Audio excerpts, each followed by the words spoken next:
जनतंत्र की जनता के दैनंदिन जीवन को बदहाल करता है, एक ऐसा मुद्दा जो जनतंत्र की जनता के जीवन, आजीविका और रोजी रोटी के लिए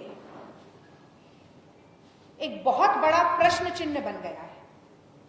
एक ऐसा मुद्दा जो जनता जनार्दन के लिए अभिशाप बन गया है, और खास तौर से इसलिए क्योंकि वो मोदी सरकार, वो मोदी जी जो कहते थे कि मोदी है तो मुमकिन है, आज इस नारे को जनता के लिए उन्होंने खुद ही परिवर्तित कर दिया है, और वो नारा अब हो गया है कि मोदी है तो महंगाई है। इसीलिए आज मैं महंगाई पर बातचीत करना चाहती हूं। कल जब मैंने ये सूचना दी कि मैं भोपाल में प्रेस वार्ता करूंगी, तो बहुत सारे साथियों ने, देश के नागरिकों ने अपने अपने सुझाव साझा किए। एक साथी ने मुझे 2 पंक्तियां लिखकर भेजी और कहा कि इन पंक्तियों से आप आज की प्रेस वार्ता को शुरू कीजिएगा तो खुशी होगी, क्योंकि ये जनता के मन की बात है।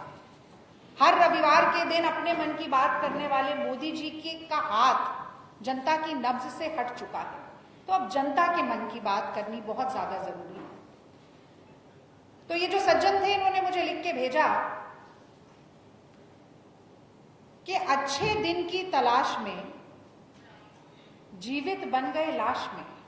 अच्छे दिन ढूंढते ढूंढते आज खाने की भी पैसा नहीं है, मुंह से निवाला छिन रहा है, पेट पर लात पड़ रही है। तो अच्छे दिन की तलाश में जीवित बदल गए लाश में। और मैं इसी से शुरू करना चाहती हूँ, और ये कहकर शुरू करना चाहती हूँ कि मोदी जी की, मोदी सरकार की गलत नीतियों के कारण आज महंगाई सुरसा की तरह विकराल रूप धारण किए जा रही है।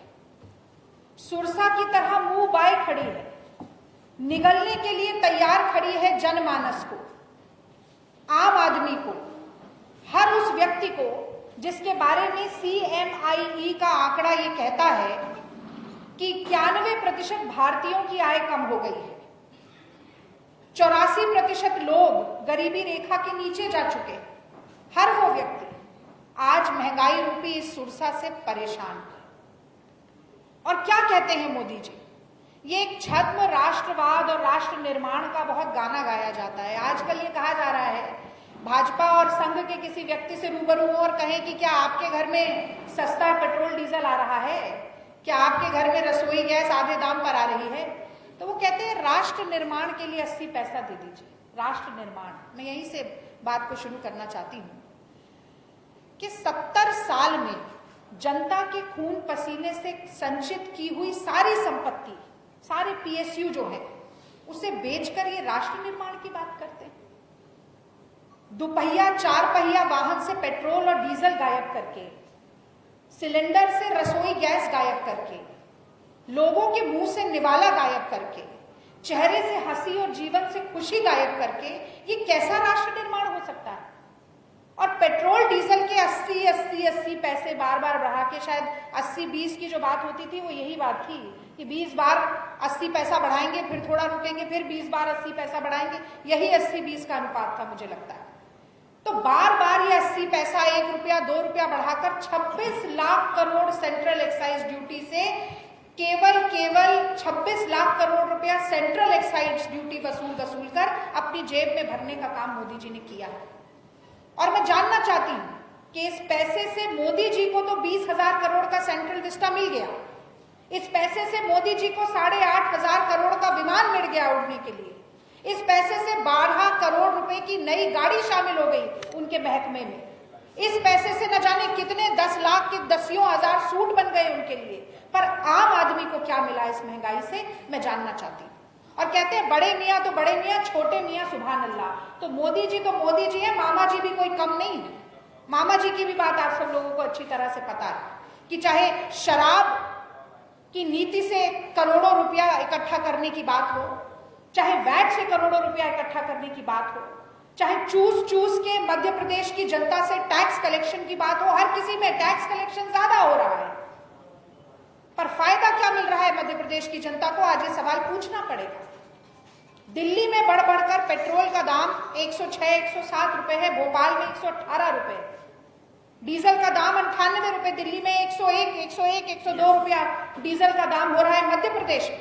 तो ये डबल इंजन की सरकार है या महंगाई के मामले में डबल फेलियर की सरकार है? ये आज बहुत बड़ा प्रश्न है जो कांग्रेस पार्टी सामने रखना चाहती है। मैं एक बड़ा आंकड़ा आपके सामने प्रस्तुत करके ये जो छल कपट और ठगी का मंत्र, मोदी मंत्र चल रहा है, उस पर बात करना चाहती हूं।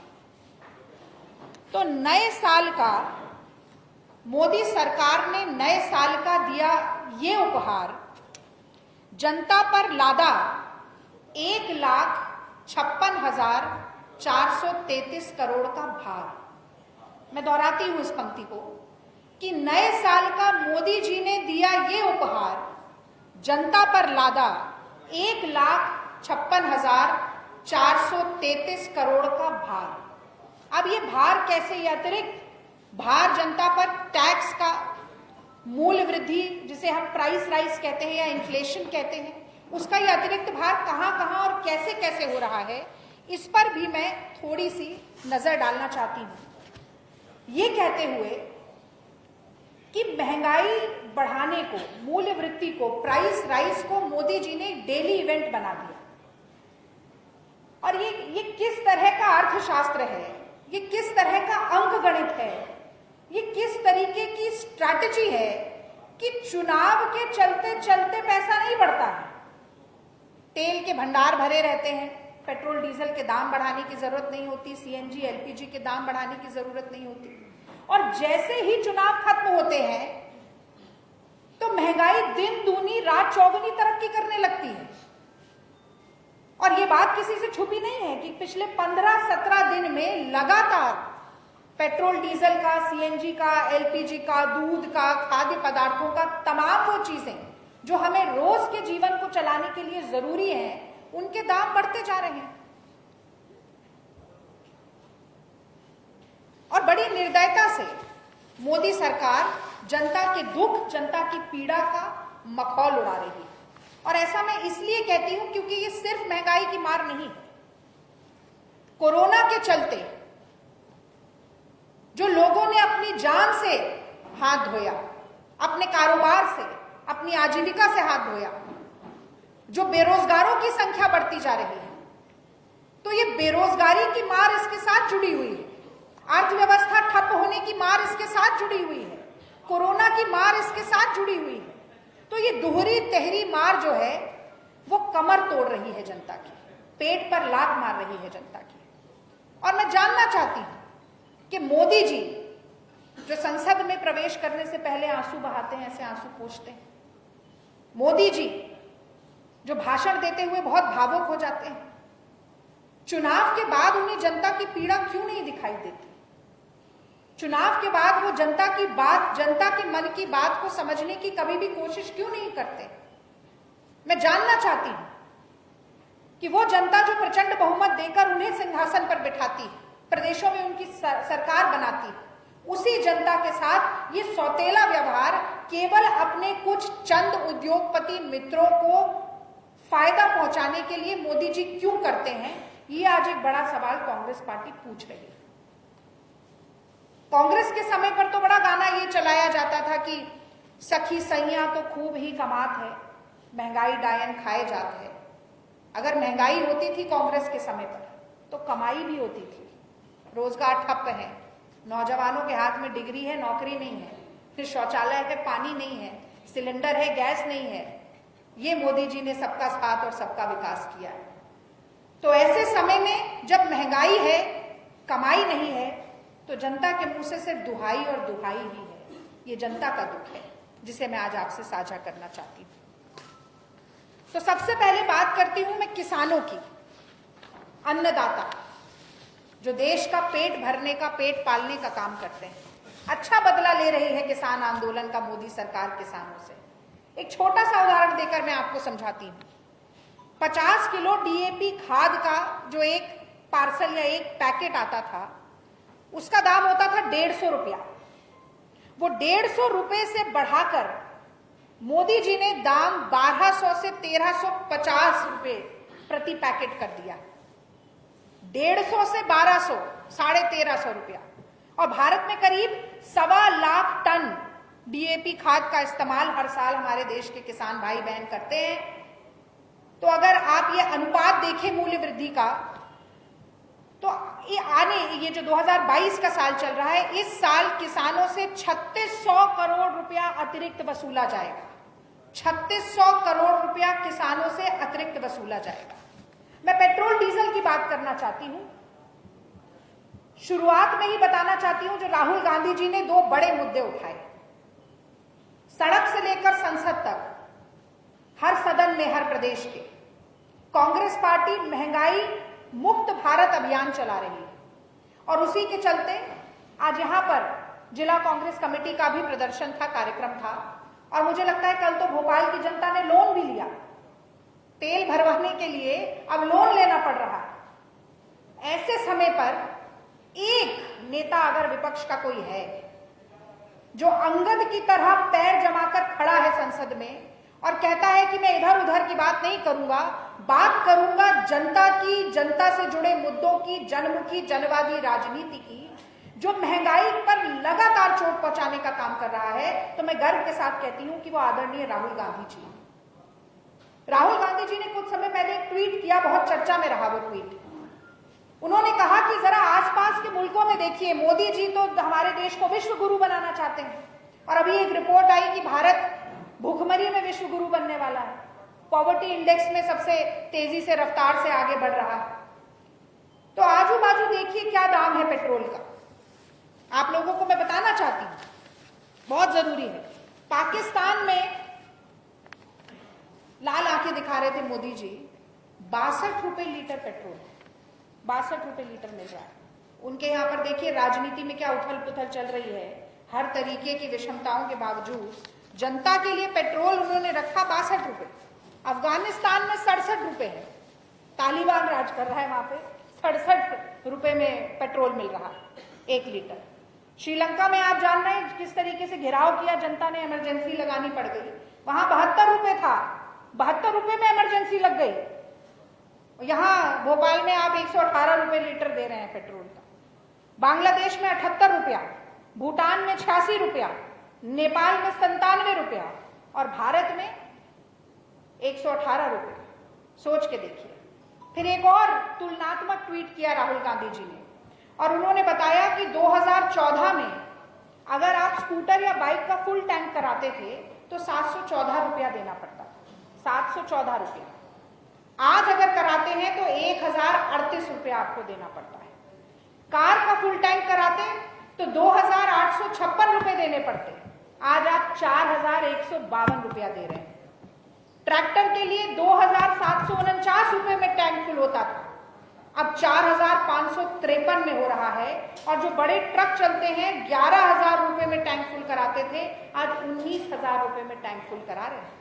और ये हालत तब है जब कांग्रेस के समय में $108 प्रति बैरल कच्चे तेल का दाम था, और आज $99 प्रति बैरल कच्चे तेल का दाम है। यानी कच्चे तेल का दाम कम है, लेकिन हमारी जेब से निकाले जाने वाले पैसे का दाम बहुत ज्यादा होता जा रहा है। क्योंकि जैसा मैंने आपको बताया कि मोदी जी के लिए चुनाव जीतते ही लूटने का लाइसेंस उन्हें मिल जाता है, लूट तंत्र चलता है, जिसे राहुल गांधी जी ने नाम दिया है जन धन लूट योजना। ये जन धन लूट योजना चलाई जा रही है मोदी जी के द्वारा। तो सुबह उठते ही गुड मॉर्निंग गिफ्ट हमें मिल जाता है। और कमाल की बात देखिए कि आश्चर्य तब होता है जिस दिन पेट्रोल और डीजल के दाम नहीं बढ़ते। तो हम देखते हैं अखबार पलट के कह रहे क्या हो गया भाई, कहीं गलत खबर तो नहीं पड़ रही, आज कैसे दाम नहीं बढ़ा। ये हाल हो गया है हमारे देश का। अब मैं आपको बताना चाहती हूं कि 17 दिनों में 14 बार पेट्रोल और डीजल का दाम बढ़ा। 7 अप्रैल आज तक 10 रुपया पेट्रोल और डीजल का दाम बढ़ाया जा चुका है पिछले 15-17 दिनों में। भारत सरकार की एक एजेंसी है जिसका नाम है petroleum planning and analysis cell. ये बताती है कि हर साल कितनी खपत हुई पेट्रोल और डीजल की।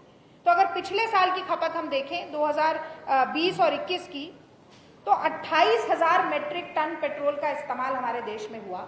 और अगर हम ये 10 रुपए की वृद्धि जोड़कर अगले साल का अनुमान लगाएं तो 27,969 रुपए अतिरिक्त देने पड़ेंगे जनता को, यानी कि अतिरिक्त बोझ करीब करीब 28,000 करोड़ रुपए का जनता को केवल पेट्रोल के ऊपर देना पड़ेगा।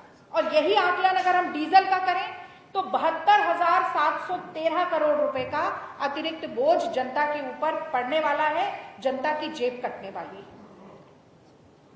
2014 में कांग्रेस और यूपीए की सरकार के वक्त, जैसा मैंने आपको बताया, 108 रुपए प्रति बैरल कच्चे तेल की कीमत थी। तब पेट्रोल की क्या कीमत थी? 71 रुपया। 108 डॉलर प्रति बैरल में कांग्रेस पार्टी, यूपीए सरकार 71 रुपए प्रति लीटर पेट्रोल देने के लिए सक्षम थी। आज 99 डॉलर प्रति बैरल में 118 रुपए मिल रहा है। डीजल 101 रुपया पहुंच गया। 55 रुपए का डीजल कांग्रेस पार्टी के समय में मिलता था। इसी तरह से मैं सेंट्रल एक्साइज ड्यूटी की भी बात करना चाहती हूँ। सेंट्रल एक्साइज ड्यूटी का जो टैक्स वसूली होती है वो सीधा केंद्र सरकार के पास जाती है, केंद्र सरकार उसे नियंत्रित करती है। कांग्रेस के समय पर 9 रुपए 20 पैसे पेट्रोल के ऊपर सेंट्रल एक्साइज ड्यूटी थी। जब 2014 में हमने सरकार छोड़ी, डीजल के ऊपर 3 रुपए 46 पैसे थी। मोदी जी ने सेंट्रल एक्साइज ड्यूटी बढ़ाकर 18 रुपए पेट्रोल पे कर दी है, 18 रुपए 34 पैसा डीजल पे कर दी। लगातार ये सेंट्रल एक्साइज ड्यूटी बढ़ रही है। अगर मोदी जी चाहें तो इसे नियंत्रित कर सकते हैं। मोदी जी चाहें तो प्रदेश वैट भी कम कर सकता है अगर वो जीएसटी एरियर दे दे, लेकिन वो 4-4, 5-5 हजार करोड़ के जीएसटी एरियर्स भी प्रदेशों को देने में सक्षम नहीं है, क्योंकि वो अपना महल बना रहे हैं दिल्ली में और ऐसे बहुत सारे नए प्रोजेक्ट बना रहे हैं जिनसे कि अपना महिमा मंडन हो सके। जनता के फायदे के लिए कुछ नहीं इस देश में निर्मित हो रहा है। अब मैं एलपीजी सिलेंडर की बात करना चाहती हूँ। देखिए, मैं भी गृहिणी हूँ। उज्ज्वला योजना का बहुत झुनझुना बजाया मोदी जी ने। देखा आपने प्रचार में कितना पैसा खर्च किया गया। हर पेट्रोल पंप के आगे एक बड़ा होर्डिंग लगा होता था और ऐसे नमस्कार कर रहे होते थे मोदी जी, नमस्कार। और अब जनता को ठेंगा दिखाने का काम मोदी जी ने किया है। वो नमस्कार करके आंखों में धूल झोंकी और अब ये ठेंगा दिखा दिया उसकी जगह। तो ये सभी लोग जो गरीबी की रेखा के नीचे चले गए, करीब 27 करोड़ लोग, ये सभी लोग 91% लोग जिनकी आय कम हो गई। एक सर्वे बताता है कि किसान 27 रुपया दिन कमा पा रहा है हमारे देश में। ये लोग क्या सिलेंडर खरीद सकते हैं 1,000 रुपए का? कमर्शियल सिलेंडर 2200 रुपए पहुंच गया है। और कमर्शियल सिलेंडर का जब दाम बढ़ता है तो हर चीज का दाम बढ़ता है। जो चीज पकी हुई आपको मिलती है कहीं पर भी, किसी भी दुकान में, उसका दाम बढ़ता है। जैसे जब डीजल का दाम बढ़ता है तो सिर्फ डीजल का दाम नहीं बढ़ता है, ढुलाई का दाम बढ़ जाता है, हर चीज महंगी हो जाती है। तो उज्ज्वला, आज मैं जहां भी जाती हूँ महिलाएं कहती हैं कि हमारे घर में सिलेंडर तो है पर हम गैस कैसे भरवाएं, हमें तो चूल्हा दोबारा चालू करना पड़ रहा है। जैसे शौचालय थे, पानी नहीं थे, वो सब शौचालयों को स्टोर रूम बना दिया गया। तो आउटकम की जगह ऑप्टिक्स पर ध्यान देना, नतीजों की जगह नजारे दिखाना, ये मोदी जी का काम है। सब्ज बाग दिखाना, यही उन्होंने एलपीजी के मामले में भी किया। और इसके भी आंकड़े मेरे पास है, मैं आपके साथ साझा करना चाहती हूं। 1 अप्रैल को 250 रुपए प्रति सिलेंडर बढ़ा दिया गया कमर्शियल सिलेंडर पर, और 2 महीने में ये दाम 346 रुपया, 2 महीने में 346 रुपया कमर्शियल एलपीजी सिलेंडर का दाम बढ़ाया। घरेलू गैस की बात अगर हम करें तो 22 मार्च को 50 रुपए बढ़ाए गए और साल भर में 140 रुपए घरेलू गैस की कीमत भी बढ़ा दी गई।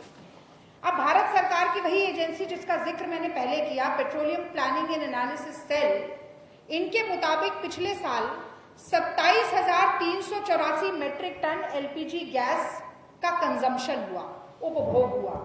और अगर हम ये 140 रुपए की बढ़ोतरी करके इस साल का आकलन लगाएं तो 27,000 करोड़ रुपए का अतिरिक्त बोझ जो है वो जनता पर आने वाला है।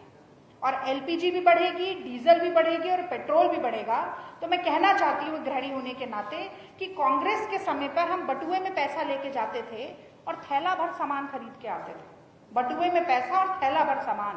और जिस गति से ये महंगाई और इन्फ्लेशन बढ़ रहा है, वो समय दूर नहीं है कि मोदी राज में और शिवराज सिंह चौहान जी के राज में हम थैला भर पैसा लेके जाएंगे और बटुए में सामान लेके आएंगे। बहुत जल्दी वो दिन आने वाला है और मैं चेतावनी देती हूं इस बात की।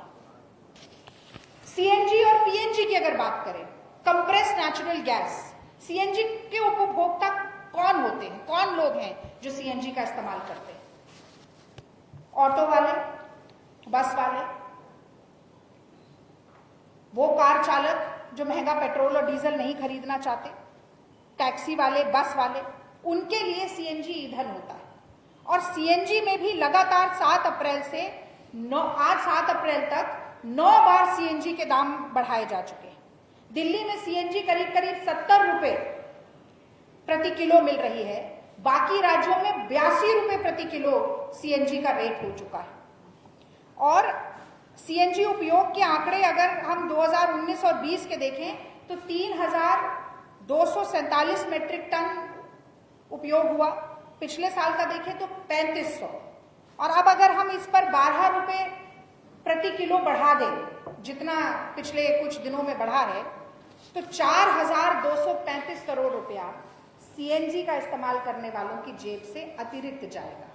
4,235 करोड़ रुपए।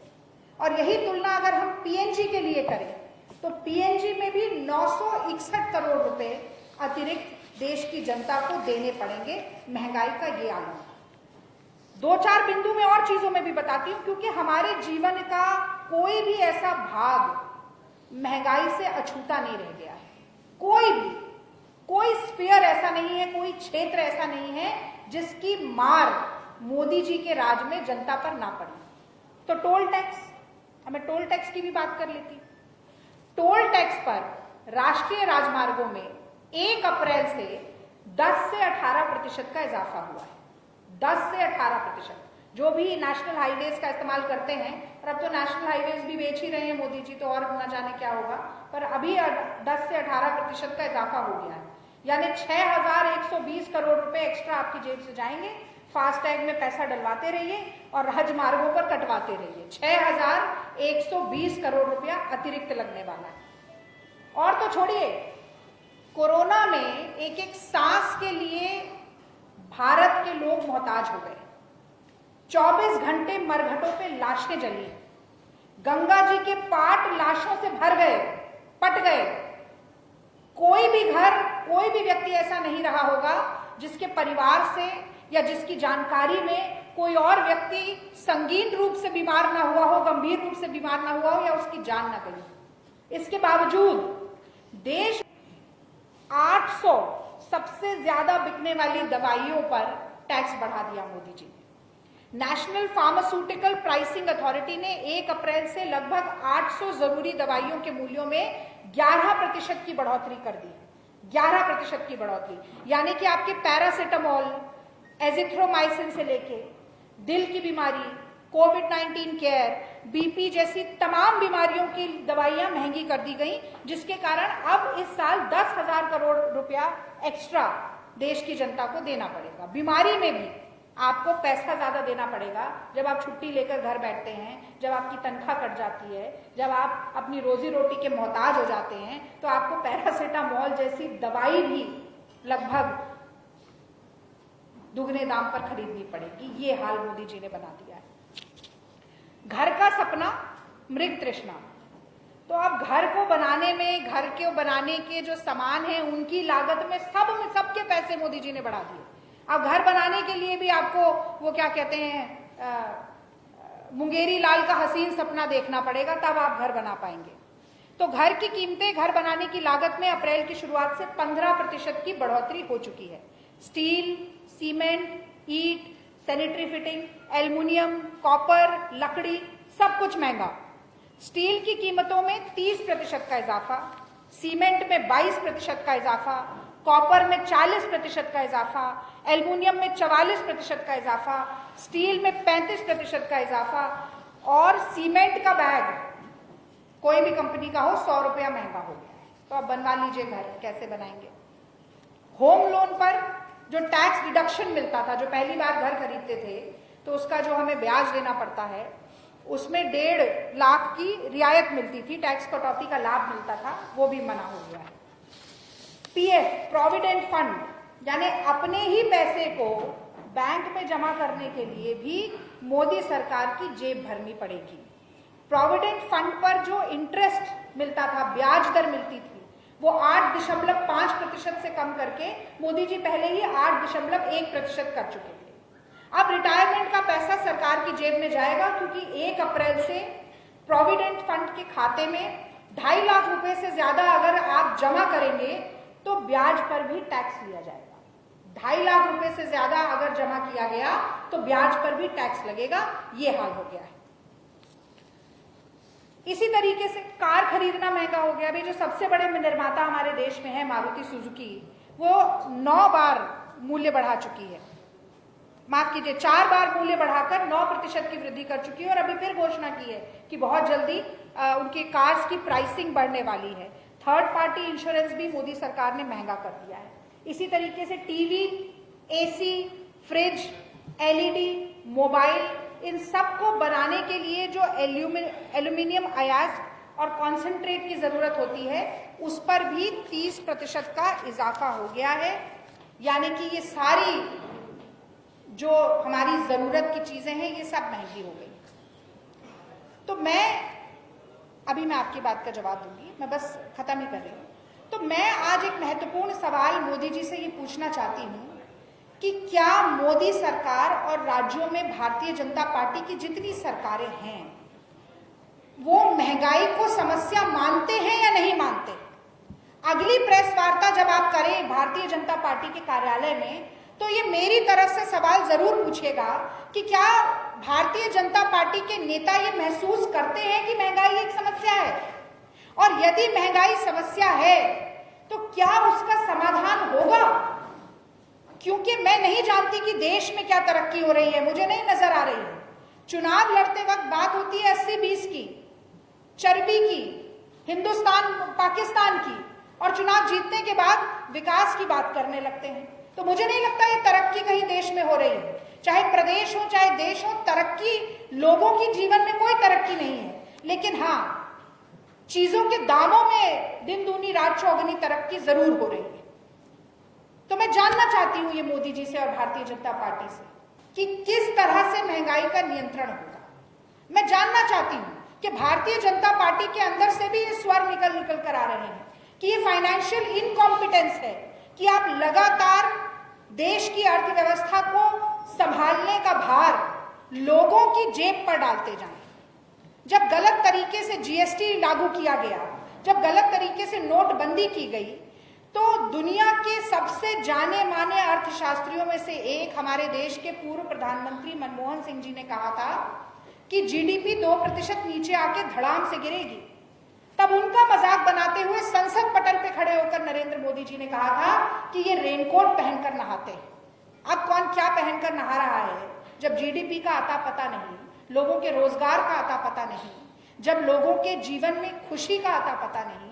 और मैं तो ये कहूंगी कि जो सरदार पटेल जी की इतनी ऊंची इमारत बनाई है, उस पर चढ़कर भी अगर मोदी जी देखेंगे तो जनता के लिए कहीं भी अच्छे दिन नजर नहीं आ रहे। और मैं अंत में बस यही कहूंगी कि महंगाई जिसे डायन कहा जाता था, आज सुरसा बन गई है, इतना विकराल रूप धारण कर लिया है। और इस सुरसा को नियंत्रित करने के लिए क्या कदम मोदी जी उठाने वाले हैं, इसको संसद पटल पर साझा करना चाहिए।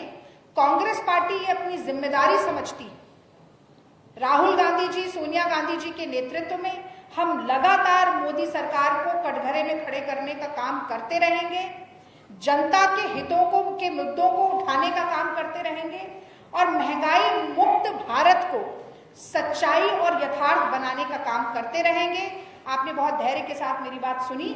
अब यदि आपके कोई प्रश्न हैं तो मैं उनका जवाब देना चाहती हूँ।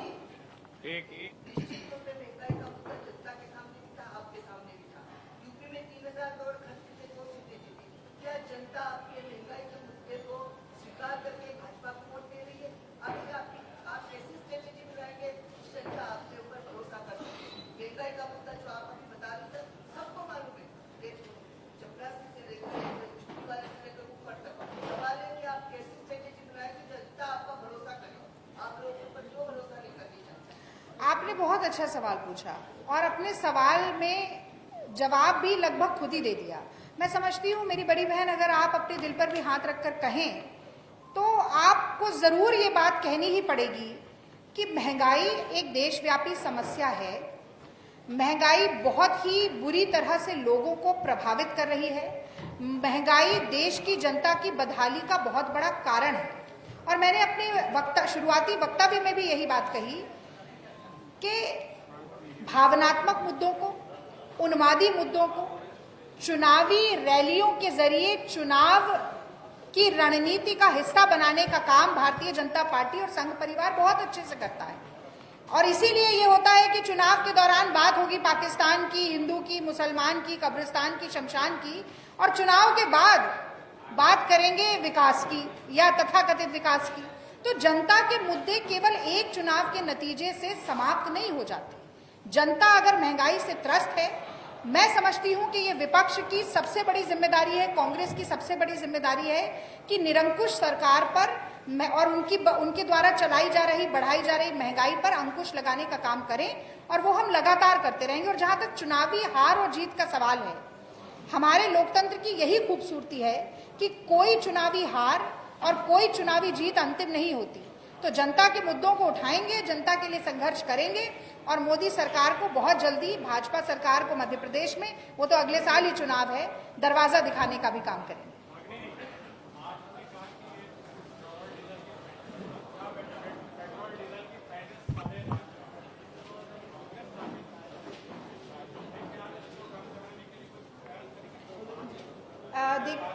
देखिए, सबसे पहले मैं आपको ये दोनों बात समझाती हूँ। मैंने आपसे कहा कि सेंट्रल एक्साइज ड्यूटी बढ़ाने का काम केंद्र सरकार करती है, और वो सारा पैसा केंद्र सरकार के पास जाता है। राज्य सरकारें वैट बढ़ाती हैं। आज देश में सबसे ज्यादा राज्यों में किसकी सरकार है? किसको पहल नहीं? ये डबल इंजन की सरकार अगर कहते हैं तो महंगाई हटाने के लिए डबल रफ्तार से काम कर सकते हैं। सेंट्रल एक्साइज ड्यूटी भी कम करें और अपने प्रदेश की सरकारों को बोलकर वैट भी कम करें। मैं तो ये कह रही हूं कि देश में सबसे ज्यादा पैसा अगर कोई पेट्रोल और डीजल पे दे रहा है तो वो भोपाल की, मध्य प्रदेश की जनता है। तो क्यों नहीं अपने प्रदेश के मुख्यमंत्रियों से कहा जाता है कि ये रिलीफ दे?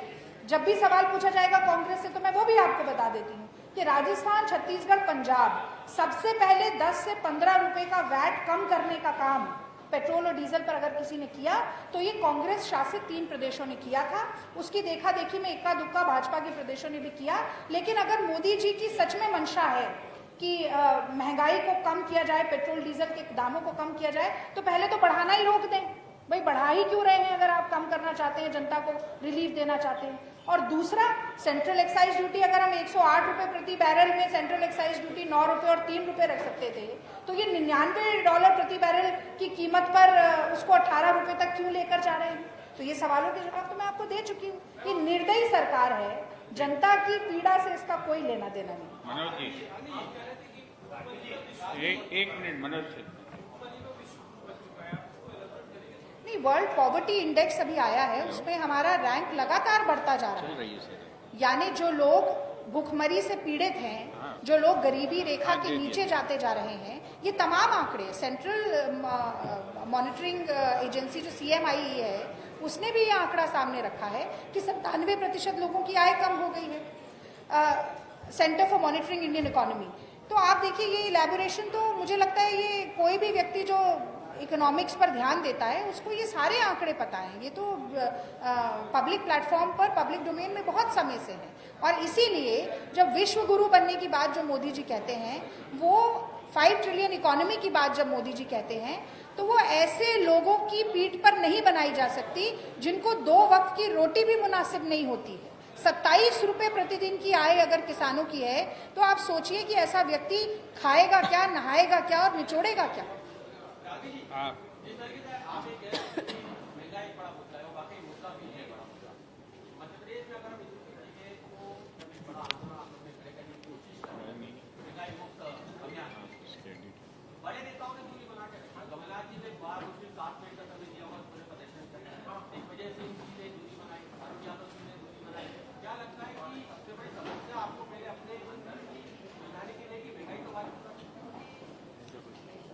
देखिए, मुझे ऐसा लगता है कि आप कांग्रेस के नेताओं का नाम गिना रहे हैं, और मैं समझती हूँ कि ये जीवंत संगठन की परिभाषा है कि हमारे पास बहुत नेता हैं और जितने नेता हैं उससे कहीं ज्यादा हमारे पास कार्यकर्ता हैं और जितने कार्यकर्ता हैं उससे कहीं ज्यादा संघर्ष के साथी हैं।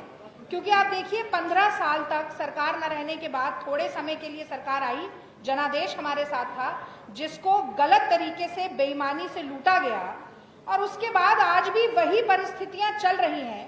उसका नतीजा आपको अगले साल देखने को मिलेगा। मैं आपको बता रही हूँ, मैं जवाब दे रही हूँ। आपने कहा 7 मिनट क्यों रुके, उससे ज्यादा क्यों नहीं रुके? भाई एक प्रक्रिया, एक प्रोसेस होता है जिसके तहत संगठन में निर्णय लिए जाते हैं। अगर कल ये भोपाल की जनता लोन लेने की बात कर रही थी पेट्रोल डीजल खरीदने के लिए, अगर आज यहाँ पर डीसीसी में कार्यक्रम हो रहा है और पूरे मध्य प्रदेश में इस तरीके से जिलों के स्तर पर काम होगा, तो ये सब एक नियंत्रित सुनियोजित तरीके से हो रहा है। आप ये कैसे मान सकते हैं कि इसमें कमलनाथ जी का कोई लेना देना नहीं है या दिग्विजय सिंह? ये सब कुछ एक साझे नेतृत्व के जरिए हो रहा है। और मैं आपको बताना चाहती हूँ कि जन जागरण अभियान का चेयरमैन बनाकर दिग्विजय सिंह जी को श्रीमती सोनिया गांधी जी ने एक और जिम्मेदारी दी है।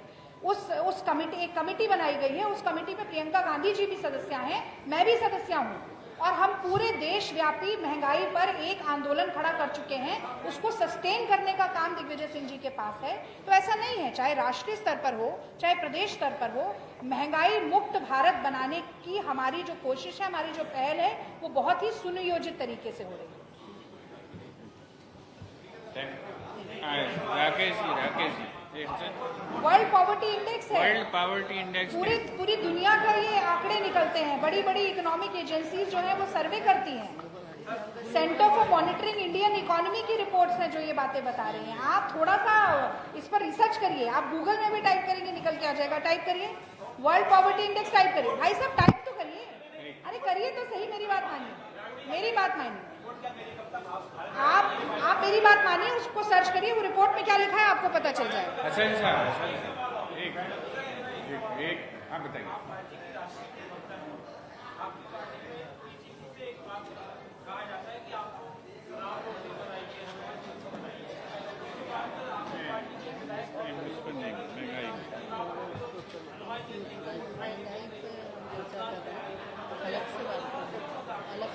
देखिए, मैं आज एक जनवादी मुद्दे पर बात करने के लिए आई हूँ। मैं तो शुरू से यही कह रही हूँ कि धार्मिक मुद्दों पर भटकाने का काम ही नहीं करना है। मैं तो कह रही हूँ कि रोजगार पर बात करिए, मैं कह रही हूँ विकास पर बात करिए, मैं कह रही हूँ महंगाई कम करने पर बात करिए, मैं कह रही हूँ कि गृहिणियों को बटुए में पैसा ले जाते हुए थैले भर धर्मांधता फैलाकर लोगों को लड़ाकर देश का विकास नहीं कर सकते। वो कांग्रेस पार्टी का एक मूलभूत नीति है जिसके ऊपर हम अडिग खड़े हुए।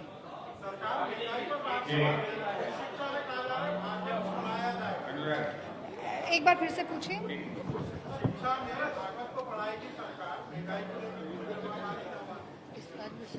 देखिए, महंगाई जो है वो, भाई साहब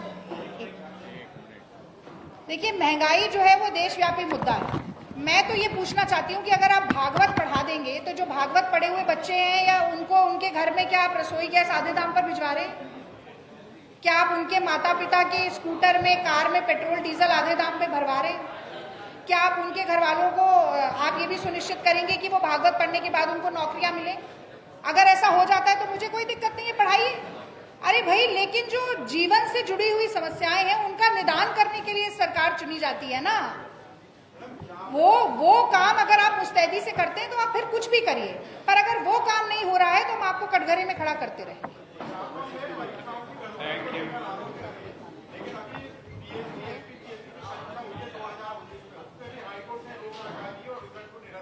मैं तो आपसे पूछना चाहती हूँ कि व्यापम कब से चल रहा है इस प्रदेश में? कब से चल रहा है Vyapam version 1, Vyapam version 2, Vyapam version 3? आप लाखों बच्चों का इम्तिहान लेते रहते हैं और जैसा प्रियंका जी ने कहा, भर्ती कब निकालेंगे? चर्बी उतारने की बात करते हैं, हम पूछ रहे हैं भर्ती कब करेंगे? वो बच्चे जो एग्जाम दे देकर उनके बाल पकने लगे हैं, उनके जीवन, उनके सपने चकनाचूर होने लगे हैं, उनके साथ न्याय कब करेंगे? ये बड़ा मसला है। Thank you so much.